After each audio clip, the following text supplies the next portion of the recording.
Мистер Харпер уже в 100-й раз замечал, что Карл отлынивает от работы, и сегодняшний день стал последней каплей. Он видел отчеты и то, что его результаты были значительно ниже, чем у других коллег. Когда мистер Харпер уволил Карла, он не дал ему вставить ни слова, даже не позволил объясниться. Возможно, мистеру Харперу следовало позволить ему это, но он был сыт по горло выходками Карла. «Вы пожалеете об этом решении», — сказал Карл, прежде чем умчаться, оставив мистера Джонатана Харпера стоять в его кабинете. На его лице появилась легкая улыбка, поскольку увольнение Карла прошло без сучка и задоринки. «Вероятно, это была просто пустая угроза», — пробормотал Джонатан себе под нос, не обращая внимания на слова Карла. «Прежде чем мы начнем наш рассказ, нажмите кнопку «Мне нравится», не забудьте подписаться и нажать на колокольчик уведомлений, чтобы не пропустить новые истории». Джонатан искренне верил, что увольнение Карла было лучшим решением. Парень довольно долго не справлялся с работой, и Джонатан наконец-то смог составить график с компетентными людьми, чтобы улучшить производство уже на следующей неделе. Так продолжалось до тех пор, пока он не почувствовал, как что-то тяжелое опустилось у него в животе. «Дерьмо!» Джонатан выругался про себя. Хотя он и видел, как Карл выходил из его кабинета, в этот самый момент Карл мог устроить настоящий хаос. Он немедленно приступил к действиям, быстро выбежав из своего кабинета и проследив за тем, как ушел Карл. Однако, куда он мог пойти? Это была не просто фабрика с одним выходом или единственной дверью. Ему нужно было срочно что-то придумать. Как только он захотел закричать от отчаяния, у него получилось. Он точно знал, куда идти. Джонатан понимал, что действовать нужно быстро. Он развернулся и бросился к месту назначения.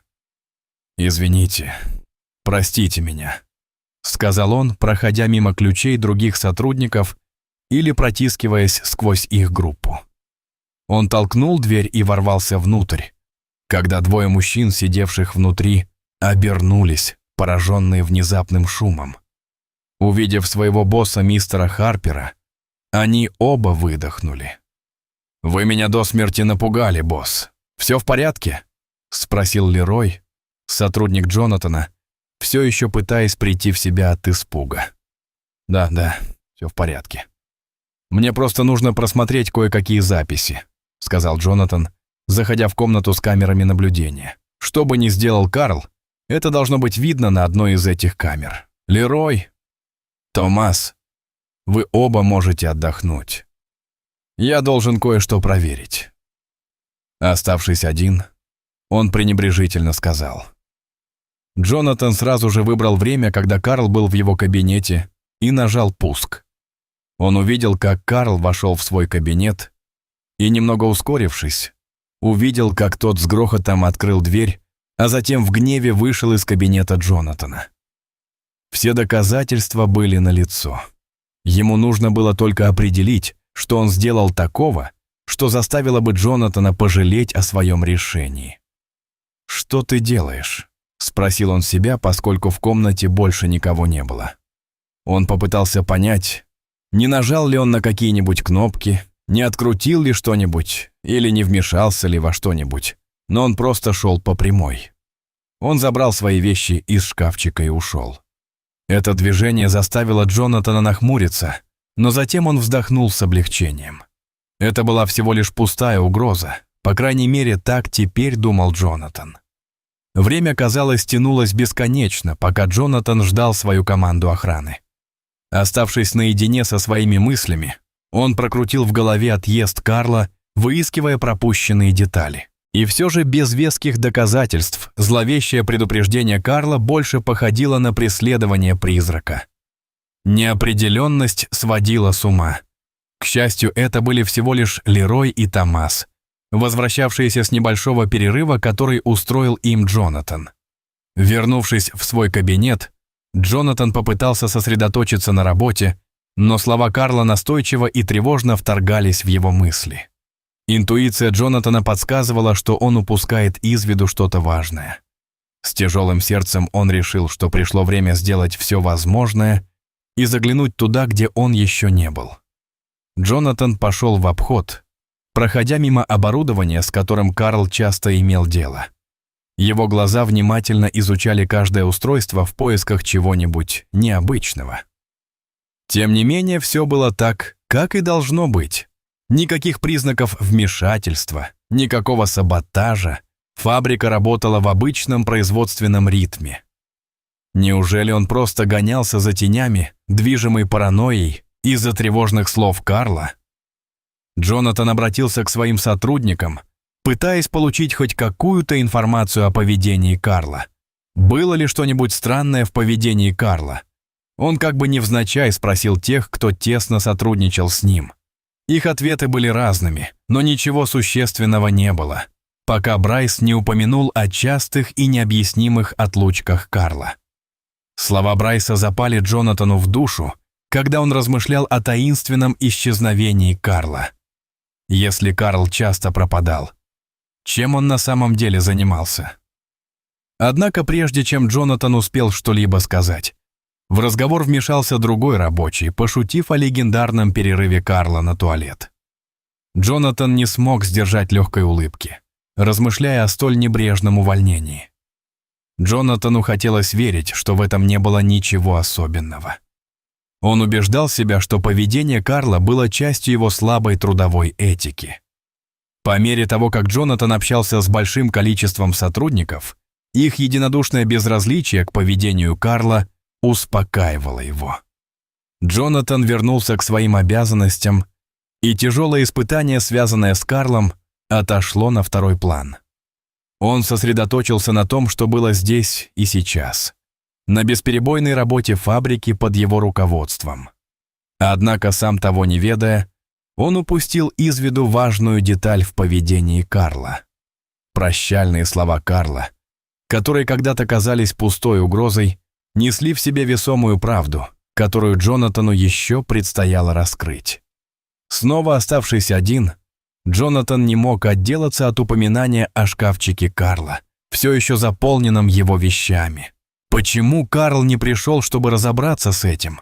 Что если Карл предупреждал о том, что там что-то спрятано? Его окатила холодная волна страха, а прощальные слова Карла внезапно повисли в воздухе. Возможность не заметить что-то опасное наполнила его настоятельной потребностью действовать. Джонатан не мог усидеть на месте. Не теряя ни секунды, он встал, его решимость окрепла. Ему нужно было прямиком направиться в раздевалку. Мысль о том, что он может найти что-то опасное среди вещей Карла, заставила его сердце забиться быстрее. Джонатан решил, что ему нужна поддержка. Он пошел в комнату охраны и нашел Томаса. «Мне нужна твоя помощь», — сказал он, стараясь, чтобы его голос звучал ровно. Пока они шли в раздевалку, Джонатан рассказал о тревожных словах Карла на прощание и о своем растущем чувстве неловкости. Томас, посерьезнев, предложил: «Может, стоит вызвать полицию, если это опасно?» Джонатан поколебался, но покачал головой. «Давайте сначала посмотрим, что мы найдем». В раздевалке царила оживленная суета. Джонатан и Томас обменялись взглядами, молча соглашаясь подождать, пока комната опустеет. Когда ушел последний работник, в комнате воцарилась тишина. Рука Джонатана дрожала, когда он потянулся за ключом. У шкафчика Карла Джонатан передал ключ Томасу. Томас поколебался, но по настоянию Джонатана повернул ее. Замок громко щелкнул, и дверь распахнулась. Внутри были личные вещи Карла и принадлежности, связанные с работой. На первый взгляд, обычная коллекция. Джонатан подумал, что нужно поскорее убрать это, но его внимание привлек резкий вдох Томаса. «Это мои часы! Я потерял их месяц назад!» Томас воскликнул с удивлением и облегчением в голосе. Джонатан выдохнул, хотя и не осознавал, что задерживал дыхание. Напряжение спало, и они почувствовали ошеломляющее облегчение.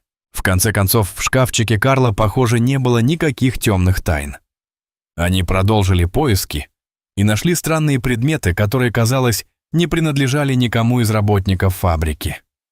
Несмотря на любопытство, ничто не говорило об опасности. Среди вещей Карла Джонатан нашел бутылки со сложными этикетками, возможно, с химикатами. Он обращался с ними осторожно, но пришел к выводу, что они, скорее всего, пригодны для чистки, а не опасны. После тщательного обыска Джонатан и Томас сложили все обратно и заперли шкафчик. О чем бы ни предупреждал Карл, это оказалось не таким страшным, как могло показаться на первый взгляд. Джонатан поблагодарил Томаса за помощь, и они расстались. Вернувшись в свой кабинет, Джонатан взял телефон и набрал номер Карла, надеясь, что тот ответит. Он сразу переключился на голосовую почту. Расстроенный, он постучал по столу, затем попробовал еще раз, но результат был тот же. Решив применить другой подход, он составил электронное письмо, в котором изложил находки из шкафчика Карла и выдвинул ультиматум – убрать его к концу недели или отвечать за последствия. Ответ Карла последовал незамедлительно. «Я уезжаю из города на 10 дней. Не трогай шкафчик», – гласила надпись. Первоначальное удовлетворение Джонатана сменилось гневом. Как Карл смеет диктовать условия издалека? Однако чутье не позволило ему действовать назло. Прощальное предупреждение Карла не выходило у него из головы, заставляя сдерживать гнев. Прошла неделя, а шкафчик так и остался нетронутым. Затем посыпались жалобы на неисправность оборудования. У Джонатана внутри все сжалось, когда он понял, что это была машина, которой управлял Карл. Решив выяснить причину, он осмотрел ее, но не обнаружил никаких очевидных неисправностей. Зловещие слова Карла прокручивались у него в голове, усиливая подозрения. Он решил продолжить расследование и направился в подсоединенную камеру хранения. Как только он отпер камеру, его обдало невыносимым зловонием, от которого у него заслезились глаза. Внутри он заметил выпирающие белые наросты, прилипшие к стенам. Сопровождавшие его рабочие отшатнулись, кашляя и давясь. Одного из них вырвало, что усугубило хаос. Джонатан захлопнул дверь, проклиная Карла про себя, убежденный, что именно он стоит за этим кошмаром. Вернувшись в свой офис, Джонатан позвонил в полицию, требуя принять меры против Карла. Однако, не имея конкретных доказательств, они отказались вмешиваться.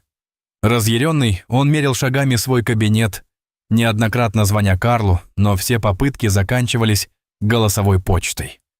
Молчание только усилило его гнев. Тем временем ситуация ухудшилась. Зловоние проникло на фабрику, нарушая работу и замедляя работу машин.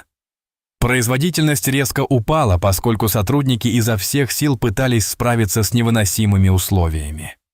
Осознав серьезность ситуации, Джонатан неохотно принял решение временно закрыть фабрику. Это был болезненный, но необходимый шаг, чтобы справиться с хаосом и сохранить все доказательства предполагаемого саботажа Карла. Теперь Джонатану оставалось только ждать, и его разочарование росло, пока он планировал свой следующий шаг. Карл должен был вернуться через 3 дня, и Джонатан поклялся добиться ответов и справедливости. В понедельник Джонатан и небольшая группа доверенных сотрудников, включая Томаса, собрались у входа на фабрику.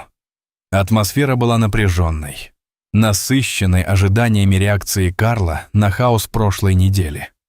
Когда подъехала машина Карла, он вышел из нее, на его лице было написано замешательство от необычной встречи. Но когда он встретился взглядом с Джонатаном, его осенило, и самодовольная ухмылка расплылась по его лицу, разжигая гнев Джонатана. «Это твоя вина!» – взорвался Джонатан, указывая на притихшую фабрику. «Вы устроили нам саботаж. Мне пришлось все закрыть из-за вашего бардака». Карл, защищаясь, поднял руки, отрицая свою вину. Его спокойное поведение застало Джонатана врасплох, когда он объяснил, что произошло недоразумение. Карл рассказал, что несколько месяцев назад он обнаружил в своей машине быстро распространяющуюся плесень, угрожающую безопасности фабрики. Он пытался справиться с этим незаметно, используя химикаты, хранившиеся в его шкафчике.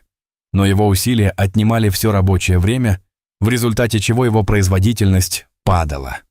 Я не хотел сеять панику. И каждый раз, когда я пытался поговорить с тобой, ты был слишком занят», — сказал Карл. Джонатан почувствовал укол вины, когда Карл объяснил, как он в одиночку боролся с плесенью. Джонатан понял, что поторопился с выводами. «Мне жаль, Карл», — искренне сказал он, предлагая ему вернуться на работу и прося помочь отремонтировать фабрику. Карл колебался, но в конце концов согласился, понимая серьезность ситуации. Когда они собирались вернуться на фабрику, Томас обвинил Карла в краже его часов. Карл посмотрел на свое запястье, понял, что перепутал, ведь у них были одинаковые часы, и быстро уладил недоразумение. Когда напряженность улеглась, Карл повел группу внутрь, чтобы вплотную заняться проблемой плесени. Карл немедленно приступил к работе, умело смешивая химикаты и обрабатывая пораженные участки. Ко всеобщему изумлению плесень начала отступать в течение нескольких часов, открывая чистые стены и восстанавливая интерьер фабрики. Карл работал эффективно, демонстрируя глубокое понимание как работы пресс-формы, так и работы на заводе. Взяв пресс-форму под контроль, Карл обратил свое внимание на неисправное оборудование. Он уверенно передвигался по заводу, внося коррективы и ремонтные работы, которые вскоре вернули бесшумные машины к жизни. Джонатан наблюдал за происходящим с благоговейным трепетом. Его прежнее негодование сменилось благодарностью. «Мне следовало прислушаться к тебе», — признался он, извиняясь за свои необдуманные действия. В течение дня фабрика вернулась к нормальной работе благодаря усилиям Карла. Джонатан, признавая ценность Карла, восстановил его в должности, повысив заработную плату. Возвращение Карла ознаменовало собой новый старт для фабрики, основанный на улучшении коммуникации и вновь обретенном взаимном уважении.